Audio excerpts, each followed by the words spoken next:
दोस्तों लग रहा है कि केसारी जी का सपना सपना ही रह जाएगा, क्योंकि अमिताभ बच्चन जी के साथ उनका एक सपना था कि उनके साथ मैं अच्छा से अच्छा एक फिल्म लेकर आऊं जो कि हिंदी और भोजपुरी मिक्स हो।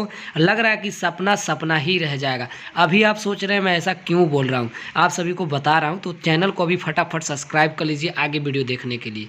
दोस्तों आप सभी को बता दूँ, अमिताभ बच्चन जी का आज ही जो है कि तबीयत बहुत ज़्यादा गंभीर हो गया है, जो कि बचने का योग नहीं है। आप देखते हैं, मैं भगवान से यही दुआ करूंगा कि ऐसा कोई दुर्घटना ना हो। लेकिन मैं आप सभी को बता दूं, अमिताभ बच्चन का अभी जो है कि 80 वर्ष पूरा हो गया है, तो आप सब समझ ही सकते हैं कि कोरोना काल में उनका पॉजिटिव पाए गए थे और अभी जो है बहुत ज़्यादा स्वस्थ उनका बिगड़ गया है। और केसारी जी का सपना था कि मैं एक फिल्म लेकर आऊं उनके साथ, जो कि दर्शकों को कुछ अलग संदेश जाए, कुछ अलग जाए। बट क्या है, लग रहा है कि उनका सपना सपना ही रह जाएगा।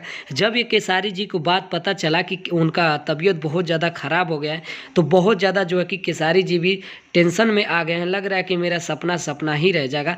बट क्या है, सब ऊपर वाले के हाथ में है, और आप लोग दुआ करेंगे तो फिर से उनका तबीयत सही हो जाएगा। तो आप लोग दुआ कीजिए कि अमिताभ बच्चन जी का तबीयत फिर से सही हो जाए और केसारी लाल जी के साथ में एक फिल्म अच्छा से कर सकें। क्योंकि आप सब तो जानते ही हैं, अभी जो है कि भोजपुरी में नंबर 1 ट्रेंडिंग केसारी लाल जी ही हैं, और हिंदी में भी अमिताभ बच्चन ही थे। बट क्या है, आप देखते हैं आगे क्या होगा। और आप सबको इस चैनल पे आप सभी को देखने को मिल जाएगा। चैनल को आप लोग सब्सक्राइब कर लीजिए। मिलते हैं अगले वीडियो में। कैसा स्वास्थ्य है, कैसा क्या है, आप सभी को सारा जानकारी मिल जाएगा।